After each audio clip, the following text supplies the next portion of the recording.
Hare Krishna. Welcome to my channel Jyoti spiritual class. आज हमारे Gita classes का चौथा एपिसोड है। इसमें मैं आप सबका स्वागत करती हूँ।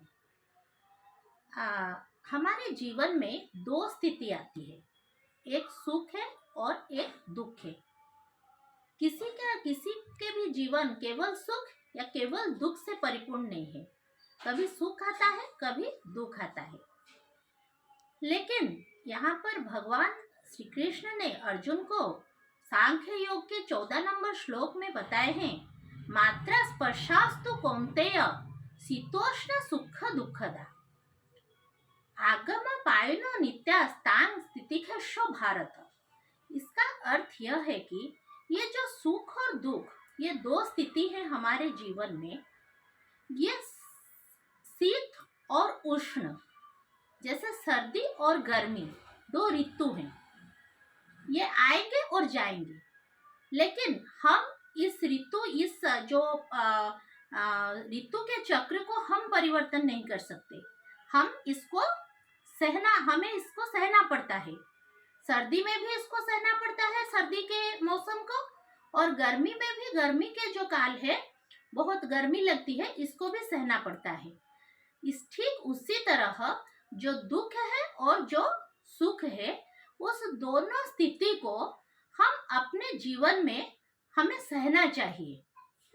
कैसे? एक उदाहरण यहाँ पर दिया जाता है कि हमारे माँ घर में जब रसोई बनाती है तो बहुत गर्मी लगती है। उस समय जून के महीना होगा, जिस समय गर्मी का मौसम होगा, उस समय में भी लू लगती है, बहुत गर्मी हवा चलती है। उस समय में भी हमारी माँ क्या करती है? रसोई में खाना बनाती है।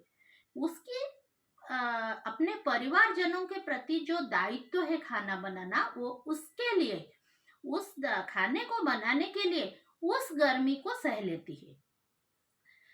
तो इसी तरह हमारे जो सांसारिक दायित्व हमारे जीवन में है, उसको हमें निभाने के लिए जो सुख और जो दुख हमें संसार से मिलती है, उसको हम अगर सह लेंगे तो हम अपने जीवन में क्या होगा ना, एक बैलेंस, एक समता बनाकर अपने जीवन में चल सकेंगे। इसीलिए भगवान बोलते हैं कि हे अर्जुन, ये दुख और सुख ये आएंगे और जाएंगे, लेकिन तुम इसमें विचलित ना होके युद्ध करने के लिए अपने आप को आगे ले जाओ। तो ठीक उसी तरह ये जो संदेश है, ये आपके लिए भी है कि आप सबके जीवन में कभी ना कभी दुख आता है, कभी ना कभी सुख आता है। मेरा ये जो वीडियो है, ये भी बच्चों के लिए, ज़्यादातर मैं उनके लिए, बच्चों के लिए बनाती हूँ। इसीलिए जो बच्चों के जीवन में बहुत सारे उतार चढ़ाव आते हैं, अपने कैरियर को लेके आते हैं, अपने जीवन को लेके आते हैं, अपने परिवार को लेके आते हैं, तो बहुत सारे उतार चढ़ाव आते हैं। बहुत सारे स्थिति में बच्चे भी अपने आप को बहुत दुखी परिस्थिति में, कभी उनका कोई प्रॉब्लम्स आ जाता है, मार्क कम हो जाता है, तो अपने आप को बहुत दुखी परिस्थिति में पाते हैं।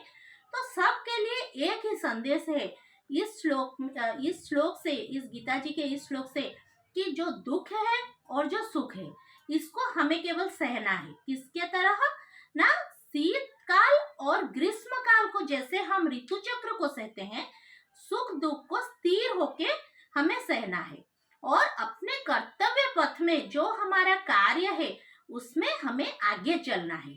तो आगे से आपको मेरा ये संदेश है इस श्लोक के द्वारा, कि जब कभी भी किसी भी दुखी परिस्थिति, बहुत दुख का परिस्थिति आप सबके जीवन में आएगा, तो ये श्लोक को याद करके आप कभी विचलित ना होइएगा।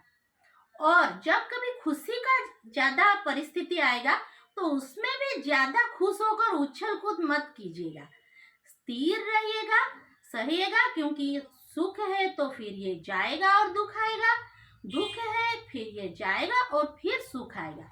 इसीलिए गीता के श्लोक से हमें ये आज समझना चाहिए कि सुख और दुख दोनों विपरीत स्थितियों परिस्थितियों में हमें सदा सदा सर्वदा स्थिर और अचल अवस्था में रहकर इसको सहकर अपने कर्तव्य कर्म में आगे चलना है। आज के लिए मेरे वीडियो में इतना ही। अगर मेरे वीडियो अच्छा लगेगा तो प्लीज़ लाइक कीजिएगा और शेयर कीजिएगा। नेक्स्ट वीडियो तक आपके साथ मुलाकात होगा मेरी नेक्स्ट वीडियो में। तब तक के लिए हरि बोल, हरे कृष्णा।